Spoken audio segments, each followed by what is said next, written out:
Hi students, 2023 NEET examல physicsல இருந்து கேட்ட ஒரு question தான் இப்ப நம்ம solve பண்ண போறோம். So அந்த question என்னன்னா, a Carnot engine has an efficiency of 50% when it sources at a temperature of 327 degrees Celsius. The temperature of the sink is. So என்ன சொல்றாங்கன்னா, Carnot temperatureோட அதாவது sourceோட temperature எனக்கு 327 degree Celsius இருக்கும்போது efficiency எவ்வளவு சொல்லிருக்காங்க 50%. இப்ப சிங்கோட temperature என்ன அப்படிங்கிறது calculate பண்ண சொல்லிருக்காங்க. So நமக்கு 4 ஆப்ஷன்ஸும் கொடுத்திருக்காங்க. So நம்ம என்ன செஞ்சுக்கலாம், அதை calculate பண்ணலாம். So எப்படி calculate பண்ணலாம், நம்ம கிட்ட ஒரு ஃபார்முலா இருக்கு. ஈட்டா அதாவது percentage efficiency eta is equal to 1 minus temperature of the sink divided by temperature of the source into 100.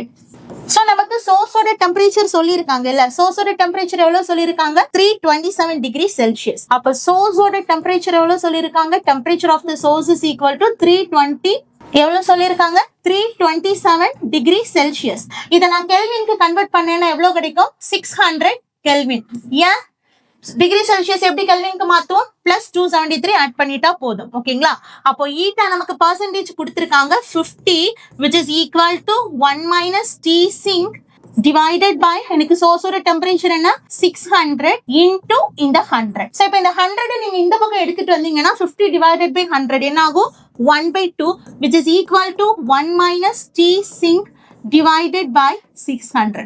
So பசங்களா இதை நீங்க ஃபர்தரா சால்வ் பண்ணீங்கன்னா உங்களுக்கு சிங்கோட டெம்பரேச்சர் எவ்வளவு கிடைக்கும்னா T sink is equal to 300 kelvin கிடைக்கும். பட் ஆன்சர் பாருங்க, ஆப்ஷன்ஸ் பாருங்க, நமக்கு எல்லாமே டிகிரி செல்சியஸ்ல இருக்கு. சோ டிகிரி செல்சியஸ்ல இருக்கும்போது நம்ம என்ன பண்ணணும்னா இந்த 300 கெல்வின் இருக்குல்ல, இதுல 273 நம்ம என்ன பண்ணிக்கலாம்னா மைனஸ் பண்ணிக்கலாம். அப்ப 300ல நீங்க 273 மைனஸ் பண்ணீங்கன்னா என்ன கிடைக்கும், temperature of the sink is equal to 27 degree Celsius. So எந்த option, option D 27 degree Celsius.